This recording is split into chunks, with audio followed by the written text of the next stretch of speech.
Senhor, nós te entregamos esse tempo, Pai, e pedimos que Teu Espírito Santo, Senhor, ministre, Pai, aos nossos corações, da forma que lhe apraz, Deus. Me concede graça, Senhor, para poder comunicar aquilo que está no meu coração, sem que eu interfira, Senhor, mas que sejam, Pai, palavras reveladoras vindas do Teu Espírito. E que, Pai, essas sementes encontrem, Pai, solo fértil para produzir frutos a 30, 60 e a 100 por um. Em nome de Jesus. Amém. Vou falar uma coisa com vocês. Eu tenho pensado, ultimamente, sobre alguns assuntos. De vez em quando tem uma galera que manda alguns vídeos. E aí me manda lá um link e assiste aí, William. Daí eu recebo um monte de vídeo. Um monte de gente. Nem todos eu consigo assistir. Fico na dívida. Mas alguns eu vou assistindo e aí eu vou... Tem coisas boas e coisas estranhas nesses vídeos. E teve um específico, já deve ter uns 2 meses que eu vi, e eu fiquei assim um tanto quanto pensativo com o vídeo. Até compartilhei com alguns irmãos mais próximos, coloquei a galera para assistir o vídeo, porque à primeira vista, numa primeira olhada, você olha e fala que assim, cara, mó bênção. E aí eu fiz isso como exercício para a galera, né? Botei a galera para assistir, e depois eu vim batendo ponto por ponto da palavra que o irmão tinha compartilhado. E batendo item por item. E aí eu tenho certeza que todos vocês já ouviram uma declaração de Jesus, que está em Mateus, acho que se repete em Marcos. O meu povo perece ou erra por não conhecer as Escrituras e nem o poder de Deus. Quem nunca ouviu essa frase? Posso entender então que todo mundo já ouviu? O meu povo perece por falta de conhecimento das Escrituras e por falta de conhecer o poder de Deus. O povo não conhece nenhum nem outro.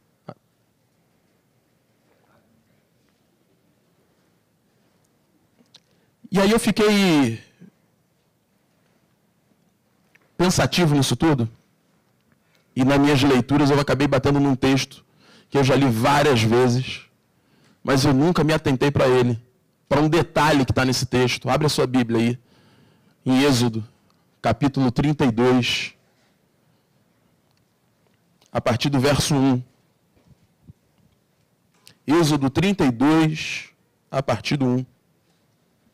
Amém?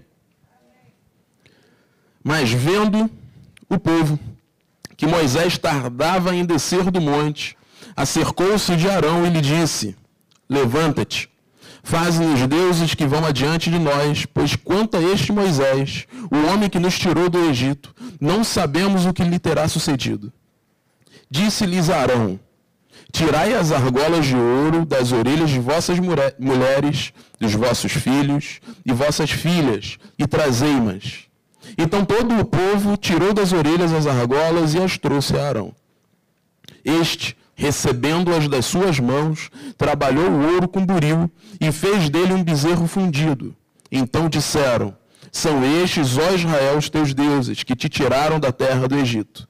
Arão, vendo isso, edificou um altar diante dele e, apregoando, disse: amanhã será festa ao Senhor.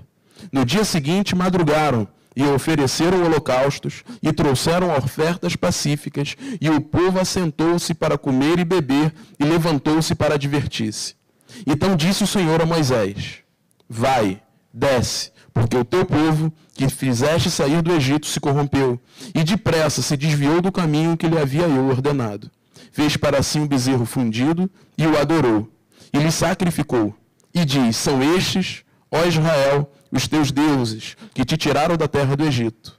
Disse mais o Senhor a Moisés: tenho visto este povo, e eis que é povo de dura cerviz.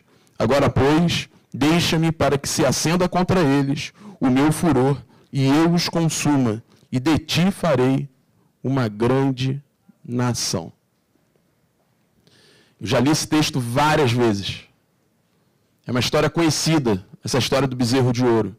E toda vez que eu lia, eu ficava impressionado como é que essa galera se perdeu a tal ponto de trocar o Senhor por uma estátua, de abandonar a Deus e adorar um bezerro de ouro. ficava me perguntando o que fez Arão fazer o raio do bezerro de ouro. E sempre olhava para aquilo e falava assim, gente, a galera se desviou com força. Com força e muito rápido. Moisés sobe ao monte, eles não querem acompanhar Moisés porque eles têm medo de Deus. Não, Moisés, vai você, a gente fica aqui. A gente não quer ser consumido. Moisés sobe, demora muito tempo. O que eles pensam? Moisés deve ter morrido. E aí eles fazem um bezerro de ouro. Na minha cabeça, é como se eu estivesse aqui com vocês, se eu estivesse aqui vivendo com vocês, convivendo, tendo comunhão, mas amanhã eu falava assim, sabe de uma coisa? Eu vou embora. E você é ateu, você, sei lá, vou entrar dentro de um centro espírita, vou abandonar a minha fé. Eu sempre olhei para essa situação desse jeito. Só que eu me atentei para o versículo 5. A gente vai ler de novo o versículo 5, que para mim faz toda a diferença. O versículo 5, versículo 6. Arão, vendo isso, edificou um altar diante dele e apregoando disse, amanhã será festa ao Senhor. Aí eu, Senhor? No dia seguinte, o que o povo fez? Eles madrugaram, eles ofereceram holocaustos, trouxeram ofertas pacíficas, e o povo assentou-se para comer e beber, e levantou-se para divertir-se. Fizeram um bezerro de ouro, e adoraram o bezerro, pensando que era o Senhor. Na sua Bíblia, esse Senhor está com letra maiúscula, não está? Está falando que é Deus. O povo adorando o bezerro de ouro, pensando que estava adorando a Deus. E no dia seguinte, acordaram cedo, festejaram, da mesma forma como eles faziam com Deus. Aí eu percebi que a coisa era mais sutil. Porque esse povo que a gente está falando aqui, foi um povo que nasceu num período de escravidão no Egito. Foi um povo que não nasceu livre. Foi um povo que nasceu em um lugar onde a idolatria era forte. Porque os egípcios eram idólatras. Tinham imagens, deuses. Esse povo cresceu vendo tudo isso. E na primeira dificuldade, o que eles fizeram? Eles não se desviaram na cabeça deles. Eles apenas fizeram aquilo que eles já estavam acostumados, já estavam vendo. Reproduziram um comportamento que era comum na sociedade na qual eles viviam. Se lembra da declaração de Jesus? O meu povo perece por falta de conhecimento das Escrituras e do poder de Deus. Hoje, voltar lá no vídeo, eu comecei falando desse vídeo, a igreja parece que ela está polarizada em dois grupos grandes. O grupo que parece que leu esse texto de Jesus e falou o seguinte, a gente precisa conhecer as Escrituras. E aí se enveredou pelo conhecimento. E aí você vê um evangelho filosófico, você vê um evangelho de psicologia, mas você vê um evangelho sem verdade, sem reino, sem confronto. Você consegue ver o camarada pregando durante 1 hora e você tem dificuldade de encontrar Jesus na mensagem dele. Ele entra numa PUC, por exemplo, e palestra na PUC e todo mundo bate palma para ele. E aí você pergunta para as pessoas que assistiram a ministração, ele vai falar sobre qualquer coisa menos de Jesus. A gente há pouco tempo viu um vídeo que ficou famoso, todo mundo criticou o irmãozinho lá que falou que vai agora cantar no mundo, mas vai cantar sem falar de Jesus, sem falar do Espírito Santo, sem falar da cruz. Como é que é isso? Falar de Jesus sem falar dele. A igreja ela começou a tomar forma do mundo. Ela começou a ficar intelectualizada. Existem pessoas hoje que preferem buscar aquele cara que fala bem, que é eloquente, que é doutor, é PhD. E quando você ouve o camarada falando, você olha para ele e fala assim, gente, o cara é letrado mesmo. O cara é inteligente, culto. Mas a essência da mensagem que ele fala não te confronta. Ela satisfaz a sua alma. Porque ela tem um apelo muito forte para as crises da alma. Mas a palavra não vem de confronto ao teu espírito. E aí você ouve, você até gosta, mas não produz efeito nenhum. No outro polo, está o grupo grande também. O grupo do poder. E aí só a misericórdia do Senhor. Tem cada coisa que você vai ouvindo e vendo que você duvida. Não, não é possível. Não é possível. Unção do WhatsApp abençoado. Já ouviram essa? Bota numa mesa todos os celulares, porque agora você não recebe mais notícia ruim pelo WhatsApp, só notícia boa. Aí ora pelo celular e ora pelo WhatsApp. A unção da quebra do tijolo, gente.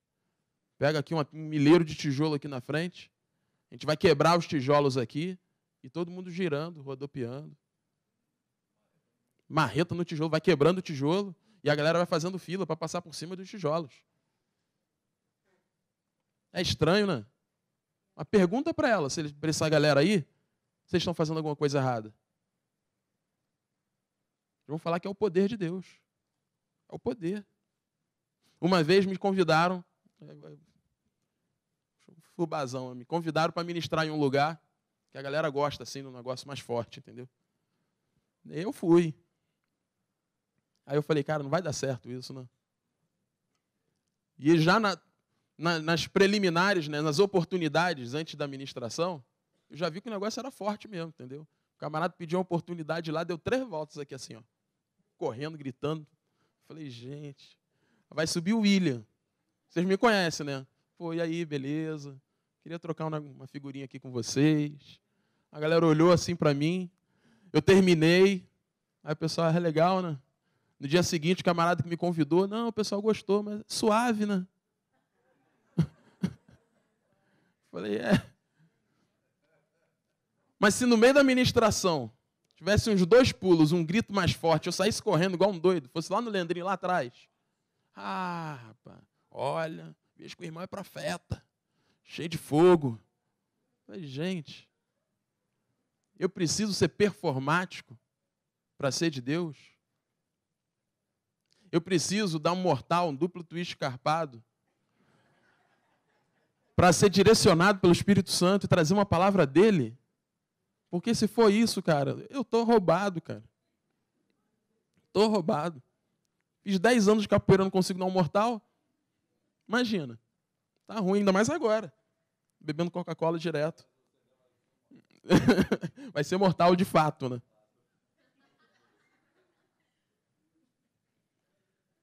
Mas a igreja está assim. Infelizmente. Polarizada nesses 2 grupos que é muito forte. E aí eu comecei a buscar os vídeos.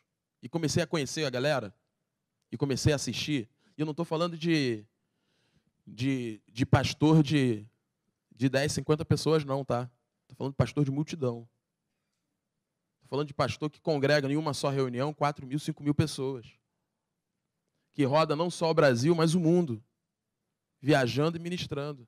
E você ouve a palavra dele e você não consegue encontrar o reino de Deus.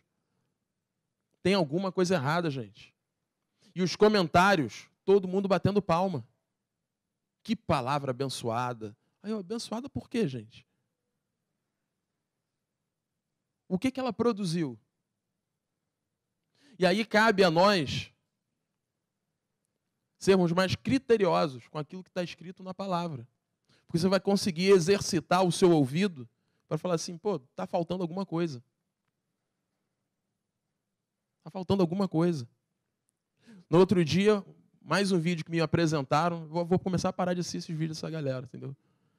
O camarada cantou, inclusive já cantou algumas músicas dele aqui, principalmente os jovens, curtem demais. Mas aí na entrevista do cara, o cara já começa a entrevista tocando Gonzaguinha. Já começa a entrevista. E ele não está no meio secular, não, tá? É um canal, né, gospel. Ele já manda logo de cara a Gonzaguinha. Gente, cartão de visita. Já emenda nos Beatles. Tem alguma coisa errada. Daqui a pouco ele conta Roberto Carlos. Falei, gente, o que está acontecendo? Cidinho até citou aqui na semana passada, porque ele viu o vídeo do movimento pós-gospel. Tudo é arte. A arte é de Deus.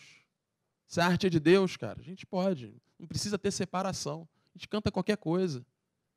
Aí imagina, a gente estava aqui, vencedor, vencedor, mó benção. Aí termina o vencedor, aí eu canto, vamos cantar Vanessa da Mata. Lepo, lepo. Imagina. Não dá, gente. Não dá. Só que quando você ouve o discurso dele, e você vê a galera curtindo esse tipo de movimento, você ouve o camarada falando, você até para pensar, tá? Porque ele falou muito próximo do que o Tales disse, mas ele foi mais inteligente para falar. E aí você vê a galera, todo mundo batendo no Tales. Mas ele falou a mesma coisa, com outras palavras, e estava todo mundo aplaudindo ele. Aí eu, estranho. Estranho. Por quê? Porque ele foi eloquente. Aí ele começa a falar de filósofos, falou de Huckmacher, falou de mais não sei quem. E a galera batendo palma, é isso mesmo. A igreja não precisa ser careta, quadrada. A igreja é livre. É moderna, pensa. A gente pode ser tudo isso, sem transgredir aquilo que o Senhor tem para nós. Existe um padrão estabelecido para a igreja. E a igreja não pode tomar forma do mundo. A igreja, na verdade, ela tem que influenciar o mundo. É diferente. É muito diferente. Porém, se você curte algo mais intelectual, e aí eu falo assim com uma certa propriedade, porque eu curtia, eu gostava desse, no início, eu já acho que já até falei isso aqui, mas uma vez eu quase, na minha caminhada com essa galera aqui, eu queria ir embora. Porque eu comecei a ouvir um pastor intelectual, aí eu falei, poxa, que palavra, né? É muito melhor que ouvir o Cidinho. Pô, o cara fala de vários filósofos na ministração dele. O cara não é fraco, não. E eu não curti o Cidinho, né? Tinha barreira com o Cidinho na época. Barreira seríssima. Né, Cidinho? Mas tá tudo restaurado, tá? Entrei na fila, peguei senha, barreira com o Cidinho. Eu olhava ele virado, cara. E aí eu, cara, queria ir embora, queria ouvir o camarada lá. Porque o cara era formado em filosofia na PUC, entendeu? E é mesmo, formado em filosofia. E aí as palavras dele, cara, olha, todo mundo chora. Oi, que palavra, cara. Não, mas ele fala assim para a alma com uma força, cara. Muito forte. E eu só vim perceber isso passado um tempo. Eu não saí, o Senhor não permitiu. Né? Deu um caminho que é excelente, que é o caminho do reino, né? De andar na luz e de falar com o Cidinho. E aí acabou virou minha cobertura. Entendeu? A princípio era contra gosto, eu não queria. Mas eu tenho que ser obediente. Ele falou para ser assim. Falou para ser assim. E aí, graças a Deus que eu resolvi ser obediente. E aí, estou aí. Feliz Dia dos Pais, meu paizão. Sem nenhum resquício de barreira, nem nada. Tudo resolvido, tudo na luz, tudo tranquilinho. E hoje, quando eu ouço esse irmão, ele está nesse grupo que eu estou te falando, da intelectualização do Evangelho. Fala bem pra caramba. Fala pouco bem, não, fala muito bem. Viaja geral, mas com pouca verdade, com pouca essência de reino, que não te confronta, que te deixa na zona de, não vou falar de conforto, mas de acomodação. Está tudo certo, está tudo bem aqui. Mas é diferente, porque quando eu leio a Bíblia, só na leitura já me sinto confrontado. De vez em quando é soco no olho, é tapa na cara, puxão de orelha, sozinho, na leitura. Só na leitura. E não deveria ser diferente com os homens que pegam esse microfone para falar para a igreja. Nós deveríamos ser confrontados toda semana, todo dia, pela verdade que está contida na palavra.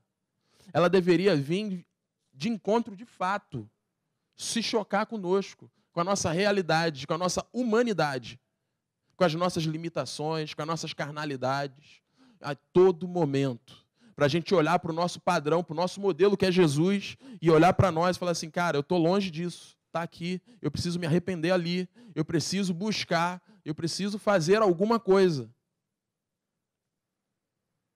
Porque é essa palavra que cura, que liberta, que salva. Agora, o evangelho fofinho, do PhD, esse daí, cara, te coloca dentro de um clube, onde você é membro. Se você participar de mais de uma reunião, pode ser até sócio-atleta.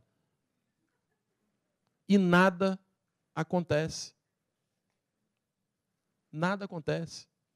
Cara, desde o primeiro dia que eu ouvi de Jesus e tomei uma decisão na minha vida, de dar um primeiro passo, todo dia eu sou confrontado. Todo dia. Eu olho aqui assim, cara, sou bananada mesmo, né, cara? Preciso melhorar, cara. Aí canta até Eli Soares, né? Me ajude a melhorar. Aí eu boto a minha versão, sou bananada, sozinho eu não consigo. Preciso de ajuda. E vamos caminhando. Vamos caminhando até que a gente alcance a unidade da fé, a estatura de varão perfeito, no pleno conhecimento de Cristo Jesus. É um processo contínuo, que não para. Não para. Estou aqui hoje falando para vocês, você acha que eu não sou confrontado? Porque você acha que o William é pastor e o William não tem nada para melhorar? Lê do engano. Lê do engano, continuo aprendendo todo dia. Continuo sendo repreendido pelo Senhor, nas minhas almices, nas minhas carnalidades. Continuo. Aí é uma decisão minha, de quando ouço o Senhor, se eu ando naquilo que eu ouço, ou se eu ignoro. É uma decisão de todos nós. Mas a gente precisa ter essa disposição. O PC não está aí, mas eu lembrei dele. O PC, quando deu o primeiro passo de fé dele, foi num grupo caseiro lá em Vila Isabel. E aí ele, cara, eu moro em Santa Cruz, vocês estão aqui em Vila Isabel, como é que eu faço para vir para cá? Na época, eu virei para ele e falei assim, brother, tem gente perto de você para você se reunir, cara. Tem gente perto. Se reúne com a galera perto de você, pô. Vai se deslocar de Santa Cruz para cá. E aí ele foi, vinculou em Santa Cruz, andou em Santa Cruz. E aí, na primeira oportunidade que ele teve, que ele se mudou, ele voltou para andar conosco. Hoje, sinceramente, se fosse o PC de novo, ele, cara, como é que eu faço? Eu falei, brother, a gente vai dar um jeito. Mas eu não tenho coragem de falar para você, cara, vai aí procurar um lugar, porque, infelizmente, eu não sei o que tem falado por aí. Porque o evangelho, a semente que era genuína, ela tem sido fragmentada. E tem sido semeada em solo fértil, mas fértil para coisas que não são verdadeiras. Porque Paulo já falava que viria esse tempo. Viria o tempo que as pessoas buscariam falsos mestres, que falariam de acordo com as suas próprias concupiscências. Iam buscar fábulas para si. E a gente está vivendo esse tempo. A gente está vivendo esse tempo, que é o tempo da apostasia.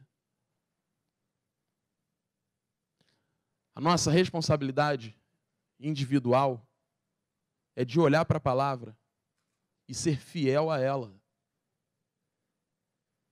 Fiel. Independente de sentimento, independente daquilo que a gente gosta ou acha, porque a palavra, no meu caso ela aqui está high-tech, digital, a palavra que aqui está é o que nos dá um norte, é o que nos direciona, é o que garante que você, crendo em Cristo Jesus, quando você reconhece que Ele é Senhor, Ele pode ser teu Salvador. É essa palavra aqui que fala para você como você deve andar. como você deve se comportar. Devemos ser conduzidos pela palavra. Aqui nós cantamos aqui pela cruz, né? Pela cruz ele me chamou, gentilmente, me atraiu. Eu conversando com um paquistanês um tempo atrás, ele falou que lá na terra dele nós somos conhecidos como o povo da cruz. Aí eu falei que interessante, né? Nós somos conhecidos o povo da cruz, mas talvez a gente não é o povo da cruz. A gente é o povo do show, nós somos o povo do pastor, nós somos o povo da idolatria do nosso eu, do nosso egocentrismo, das nossas vontades, do nosso conforto, da prosperidade. Menos o povo da cruz. E a gente pode ser o povo de tudo isso, cara. Mas são poucos que são o povo da cruz. Porque a cruz fala de renúncia. Jesus nos chamou para dar, não para receber. Chamou para amar, não para receber amor. Chamou para você dar a sua vida. Pensa num negócio desse. Amar o próximo é um evangelho de renúncia. Mas a gente vê as pessoas requerendo para si um monte de coisa. Requerendo, inclusive, tudo isso. Requerendo amor, atenção. Requerendo, porque agora eu sou crente, eu preciso ter um bom emprego. Porque eu sou crente, eu preciso ter carro. E ao contrário, você deveria, na verdade, estar feliz pelo simples fato de um dia você ter conhecido aquele que é. Ponto. Eu não preciso ter mais nada, não preciso ganhar mais nada. Até viver, cara. Se eu viver é lucro. Essa é a declaração de Paulo. Pô, estou de boa. Sei estar humilhado, sei ser exaltado, sei viver na abundância e na escassez. Tudo posso naquele que me fortalece. Tudo posso. Quando a gente vai lendo, principalmente as declarações de Paulo, eu gosto de ler as declarações de Paulo, porque Paulo foi um cara que veio depois, né? Não presenciou, não estava andando com Jesus ali direto, era intelectual, era um doutor na lei, ensinado aos pés de Gamaliel, fariseu, da tribo de Benjamim, no que diz respeito à lei, irrepreensível. Mas ele pega todo esse currículo dele e considera como perda. Não me interessa. Isso daqui não me serve de nada. O que serve é a cruz, para mim e para você. Será que nós somos o povo da cruz? Será que você e eu somos o povo da cruz? Será que você é da cruz? Você está nela? Você consegue entender quando eu falo povo da cruz? Você consegue entender que quando a gente fala da cruz, a gente fala de morte? Jesus, quando pegou a cruz dele e botou no ombro, todas as pessoas que olhavam para Jesus já sabiam, esse daí foi sentenciado à morte. Não precisam estar lá no tribunal. Não precisavam ver a sentença. Porque aquele que carrega a cruz por meio da rua, ele está levando a sentença dele de morte. Esse daí já morreu. É questão de tempo. Esse era Jesus. Na cruz. Por mim e por você. E quando ele subiu naquela cruz, não por ele, porque ele não tinha pecado nenhum, mas levou sobre ele todos os pecados e todas as enfermidades, nos amando, ele nos deu a oportunidade de sermos crucificados com ele. Só que a todo momento, a gente tem uma necessidade de descer dessa cruz com força. Porque temos desejos, vontades. E aí, nessa hora, a cruz não é o melhor lugar. A cruz não é o melhor lugar. Poxa, eu quero ser feliz, né? E aí, querendo ser feliz, Desce da cruz na primeira oportunidade. E uma coisa que eu já falei para vocês, e aí que eu gosto de repetir, falar igual Paulo, que não é para proveito vosso, por isso que a gente repete. Não fomos chamados para a felicidade, para sermos felizes. Fomos chamados para sermos obedientes. E obedecer a palavra de Deus é que nos traz satisfação. Obedecer a palavra de Deus é que nos traz felicidade. E não a felicidade que vai trazer a obediência. Vocês conseguem me entender? Aquele filme do Will Smith, A Procura da Felicidade. Então procura ser obediente. Procura viver a palavra. Vai para a cruz, brother. E encontra lá a satisfação. Fazer a vontade do teu Pai.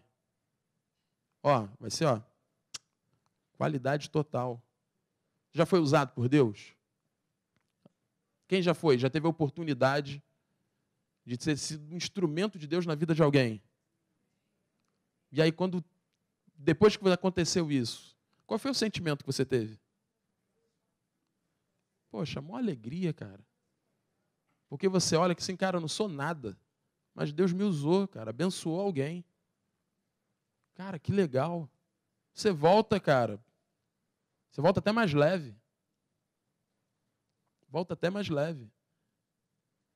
Agora, já teve a oportunidade de Deus te chamar para abençoar alguém e você não fez? Eu já tive essa oportunidade também. Já passei por essa experiência triste. Muito triste. Me lembro da situação como hoje, porque marcou a minha vida. Com a esposa do Felipe. Se lembra? Tempão.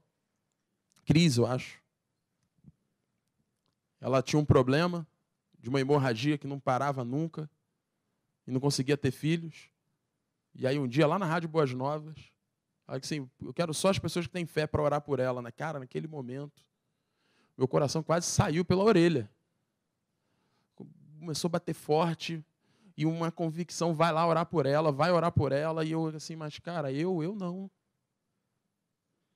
Quem sou eu para orar por alguém, cara? Deixa eu ficar sentadinho aqui na cadeira. Não vou lá, não. E o coração batendo forte, e aquele desespero, eu precisava fazer isso. Não fui. Fiquei com medo, me acovardei. Fiquei sentado na cadeira. Pensa num cara mau o resto do dia. Me sentindo, cara, o resto do cocô do cavalo do bandido.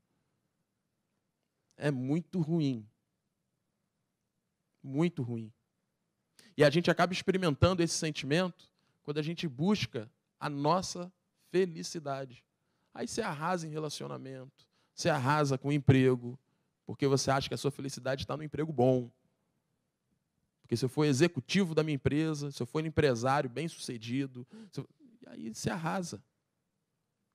O emprego te manda embora. Passei por essa também. Foquei meu trabalho, fui mandado embora. Gente, como é que eles podem me mandar embora? Me dediquei tanto a essa empresa. Rapidinho, e botaram outro no meu lugar. O mundo é uma caixinha de... É um ovo, né, desse tamaninho. Contrataram a irmã do Cidinho no meu lugar. Me mandaram embora e botaram ela. Essa história é antiga, né? Contrataram a Alessandra, cara, para trabalhar no meu lugar. Antes de eu conhecer o Cidinho. E a gente faz isso, cara. Eu achava que o meu trabalho ia ser a minha felicidade. Pô. Aí eu descobri que o trabalho passa. Você pode estar muito bem hoje, amanhã não. Você está muito bem na sua carreira, amanhã você descobre um câncer. Acabou a carreira, você não quer nem mais pensar no teu emprego. Nem quer mais trabalhar. Pô. Porque é passageiro. O trabalho é passageiro. O dinheiro é passageiro. Vou te falar uma coisa, que aí os solteiros vão ficar meio assim, até o relacionamento. Um dia acaba. Acaba com a morte, tá, gente? Não estou apologia ao divórcio, não. Tá? Um dia acaba, gente. Você é solteiro, só pensa em casar. Quando casa, fica assim, meu Deus do céu, gente. Se eu soubesse, esperava mais um pouquinho. Porque não é fácil. Os casados aí me entendem. Não é fácil. É muito bom, tá? Você solteiro, casa que casar é muito bom. Mas não é fácil. Não vai achando que é só um mar de rosas. Tá? Vai ter momentos difíceis. E aí, quando chegar esse momento difícil, conta com a gente que a gente ajuda. Beleza? Mas é assim, cara. Agora, se você consegue olhar para Deus e buscar nele, ser obediente, buscar nele, cara, para que eu fui feito? Qual é o meu propósito? E andar debaixo desse caminho, dessa direção, cara, é só alegria. Mesmo que você esteja solteiro. É só alegria, mesmo que você esteja desempregado.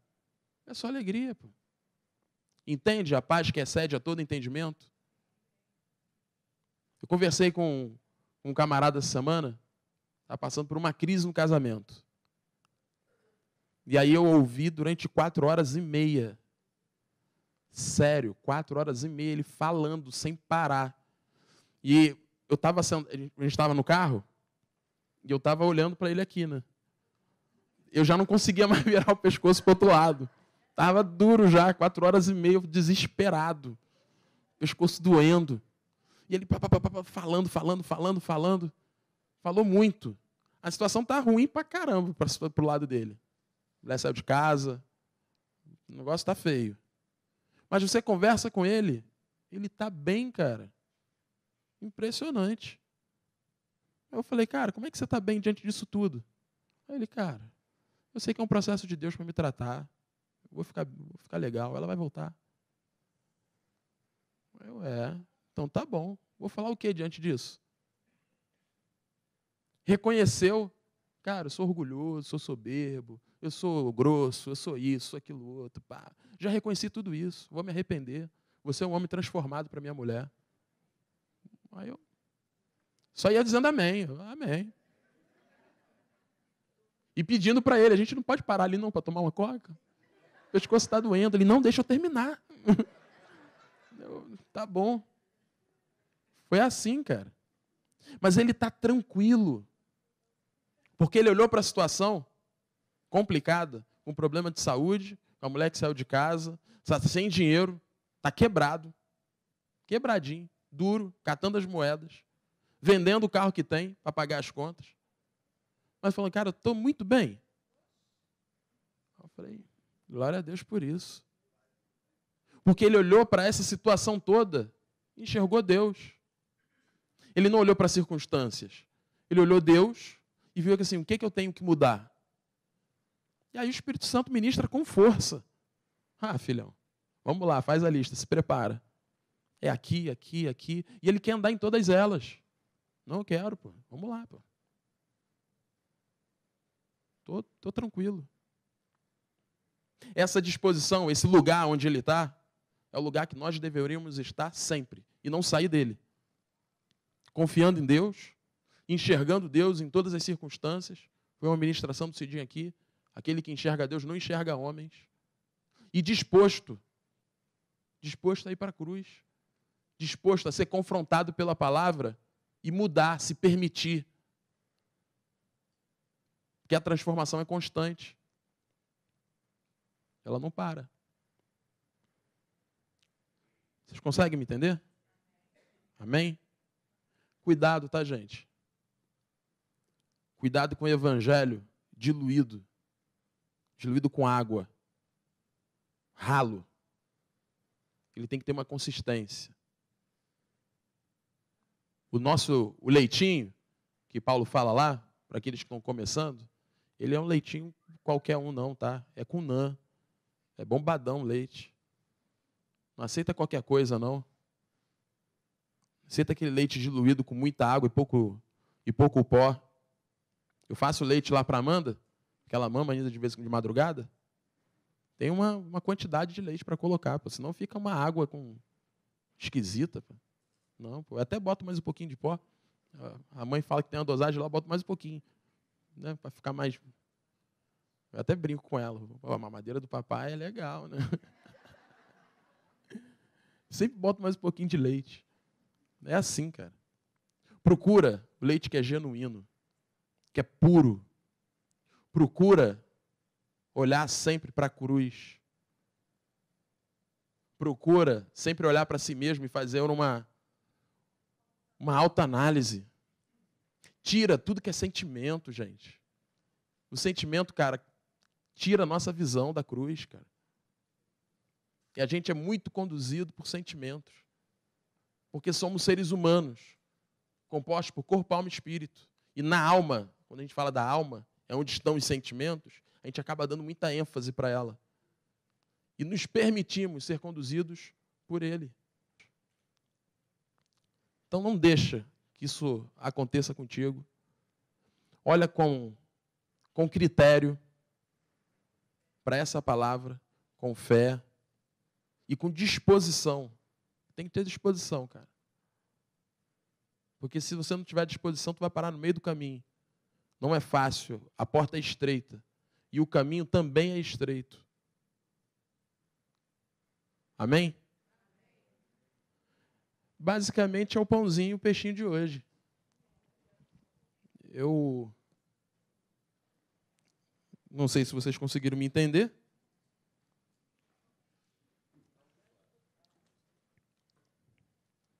Porque falei dos meus pensamentos, daquilo que eu tenho pensado ultimamente, que eu tenho conversado com a galera que está mais próxima, alertando o povo para ter cuidado com aquilo que ouve, cuidado com aquilo que fala, cuidado com seus comportamentos.